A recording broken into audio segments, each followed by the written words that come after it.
The first thing visitors to plus-size fashion conference the CurvyCon, which took place this past weekend in New York, were greeted with were body-positive affirmations, everywhere, walls emblazoned with signs reading "The thick life chose me," the phrase "I love her" written with an arrow pointing directly at the person standing beneath it, a mirror for selfies with encouraging words splashed across it.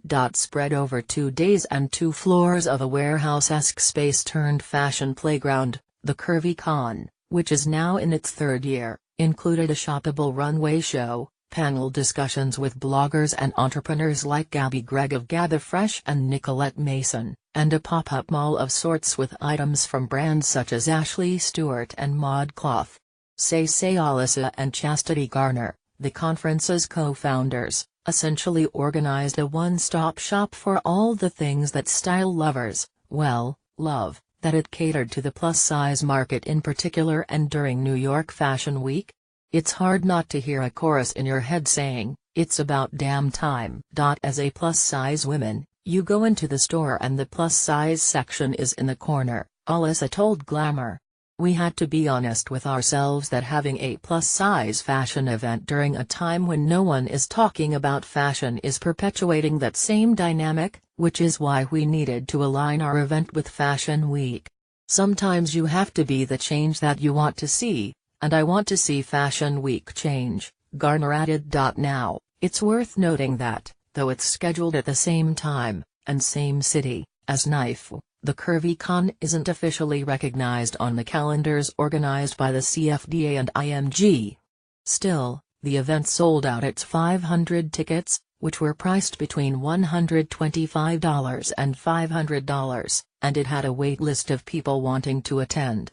Clearly, there's a demand. After all, a widely circulated statistic says 67% of American women now wear above a size 14. That's a massive group of women that has been excluded from the fashion conversation for far too long. If you needed a reminder that people of all sizes can love fashion, and not just those who wear a size 12 and under, there was proof everywhere you looked at the CurvyCon: women in perfectly cut wide-leg pantsuits, asymmetric skirts, and crop tops sashayed around the venue, looking just as good as the street-style bait outside of the knife shows. "People say plus-size women don't spend money," Garner said. "Well, look around, that's a lie. According to The Economist, this market brought in $21.3 billion in revenue in 2016. Wanting to partake in fashion when you aren't straight-sized can feel more like taking a personal stance rather than having a fun hobby, though, it quickly became clear, which is why at times the CurvyCon took on a tone akin to that of a political rally, rather than a light-hearted event meant to champion style. Body positivity isn't a plus-size thing, it isn't a woman thing, it's an everybody thing, blogger Shantae Burkett told the gleefully screaming crowd during one of the panel discussions. "For me, body positivity is more about appreciating your body, your flaws, your favorite parts, everything." The most emotionally charged event of the conference, though, was a panel on retail that included executives from Target, Lane Bryant, and Macy's. The CurvyCon attendee named Ray, who hailed from Philadelphia, spoke into a microphone in the audience to tell the various retail executives on stage, "When I see your regular models, they don't look like me."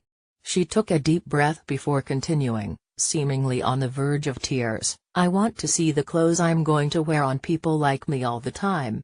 The audience broke into applause, both in support of Ray, but also in an expression of solidarity. Brian Beidler, chief marketing officer of Lane Bryant, carefully countered, "I appreciate the emotion in your voice, because this is important. It matters to people. It matters to you a lot.